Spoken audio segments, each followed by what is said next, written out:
Вы слухаеце Трансусветнае радыё. У эфіры праграма «Урокі гісторыі». Запрашаем у падарожжа падзей, асоб і фактаў. Вучыцеся разам з намі. Добрый дзень, сябры. Перад мікрафонам Сяржук Брышсель і кандыдат гістарычных навук Андрусь Унучак. Сёння мы пагаворым пра кнігу «Беларусы» Яўхіма Карскага. Прывітанне, Андрусь. Прывітанне, Сяржук. Прывітанне, шаноўныя слухачы. Ідэя напісання кнігі. Яўхім Карскі, які з'яўляецца такім патрыярхам беларусазнаўства і хіба што зоркай першай велічыні ў даследаванні беларускага народу ў канцы 19-го, пачатку 20-го стагоддзя, усё сваё жыццё марыў скласці вялікі слоўнік беларускай мовы.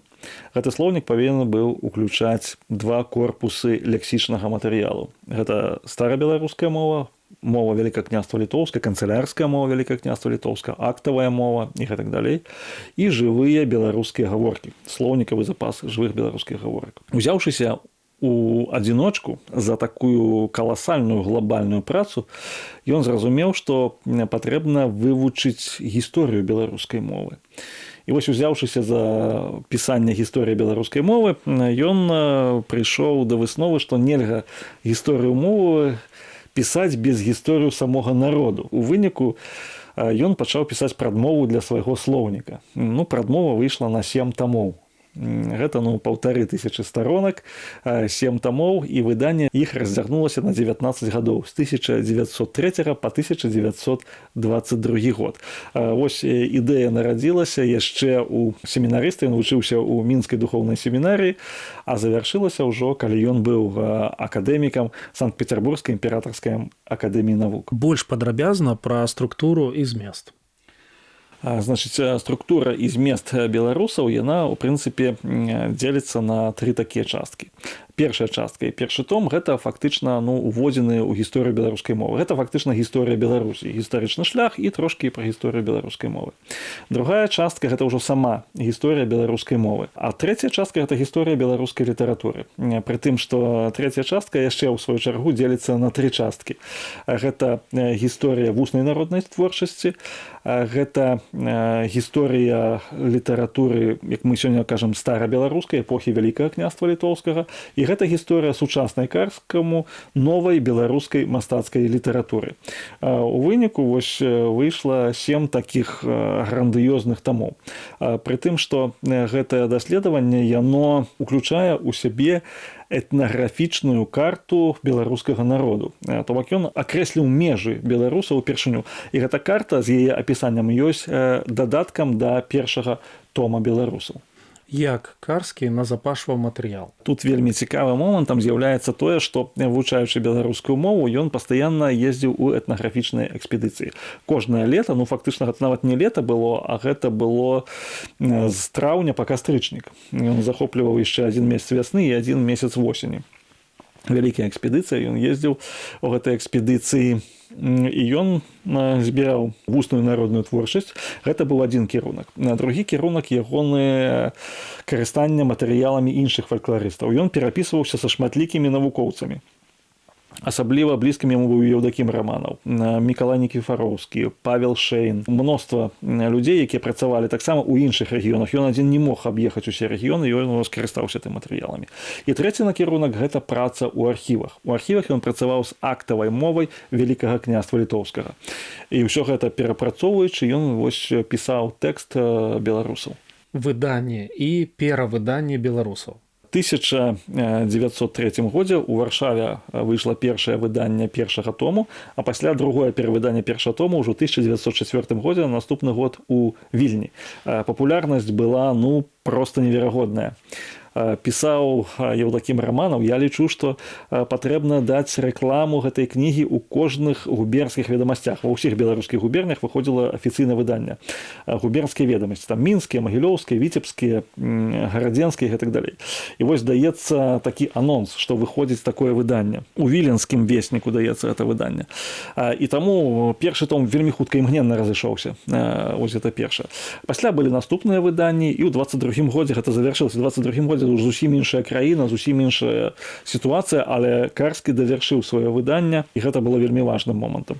У савецкі час было ажыццёўлена перавыданне ўжо ў Маскве. У 1955 годзе, 55-56 годзе гэта было перавыданне ўсіх 3 тамоў у 7 частках беларусаў Карскага. І ўжо трэцяе перавыданне, гэта ўжо ў незалежнай Беларусі, у 2006 годзе перавыданне ажыццяўляла Нацыянальная акадэмія навук Беларусі у серыі «Помнікі гістарычнай думкі Беларусі». Вось у тым перавыданні трэцім, і мне давялося браць удзел, напісаў частку каментароў і прадмову да перавыдання першага тому беларусаў Карскага. Андрусь, як гэтая фундаментальная праца ўспрымалася ў грамадстве тады і ўспрымаецца сёння? Вельмі важным момантам на той момант, калі яна пачала выходзіць, гэта была яе фундаментальнасць. У той момант казалі так, што беларусы, няма такога самастойнага беларускага народу. Ёсць частка вялікага рускага народу, вялікарусы, маларусы і беларусы. Калі пачалі выходзіць беларусы Карскага, для ўсіх навукоўцаў акадэмічнай супольнасці стала зразумела, што гэта не зусім так. Што ёсць самастойна ўсё ж беларускі народ. А паколькі гэта акадэмічнае выданне, яно вельмі моцна паўплывала на агульную ацэнку ў грамадстве. Так вось гэта ўспрымалася. І багацце матэрыялу, які даў прадставіў Карскі, яно захапляла фактычна ўсіх. На той момант узніклі спрэчкі, якім чынам. Напрыклад, спрэчка Карскага з Раманавым. Раманаў казаў, што вы мала межы нашыя гэтыя, яны значна шырэйшыя беларускага народу, чым вы далі. І гэтак далей. На сённяшні момант, калі ўжо мы кажам перавыданне ў незалежнай Рэспубліцы Беларусь, то гэта ёсць неацэнны матэрыял з таго моманту, з таго гледзішча, прыбачце, што шмат дакументаў, якімі карыстаўся Карскі, яны проста страчаныя. А Карскі іх даў і іх паказаў. І гэта яшчэ адно сведчанне таго, што самастойнасці і самабытнасці беларускага народу. Тады гэта было навізной, а цяпер пацверджаннем нашага гістарычнага шляху і нашай гістарычнай самабытнасці. Андрусь, апошняе пытанне. Беларусы гістарычнае значэнне. Гістарычнае значэнне цяжка перацаніць. Вельмі важны момант, што дзякуючы беларусам былі акрэслены межы Беларусі. Ужо ў пачатку 20 стагоддзя узнікае БНР, БССР. Як межы гэтыя вызначаць? А ёсць вось беларусы Карскага і ёсць мяжа. А другое, слоўнікі беларускай мовы. Што беларуская мова, якая стала дзяржаўнай у 20 стагоддзі, яна магла абслугоўваць усе сферы жыцця. І гэта дзякуючы Карскаму.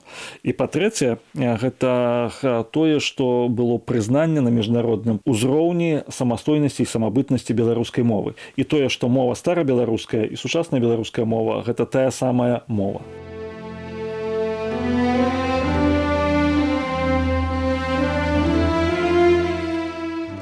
Сёння мы ўпэўніліся, што Яўхім Карскі быў бліскучым вучоным. Яго беларусы – энцыклапедыя беларусазнаўства. Асновай для вывучэння этнічных граніц беларускіх тэрыторый Яўхім Фёдаравіч лічыў выключна мову. Ён пісаў: «Навука валодае багаццямі мовы. Далей за мову не пашыраецца ніводная з крыніц».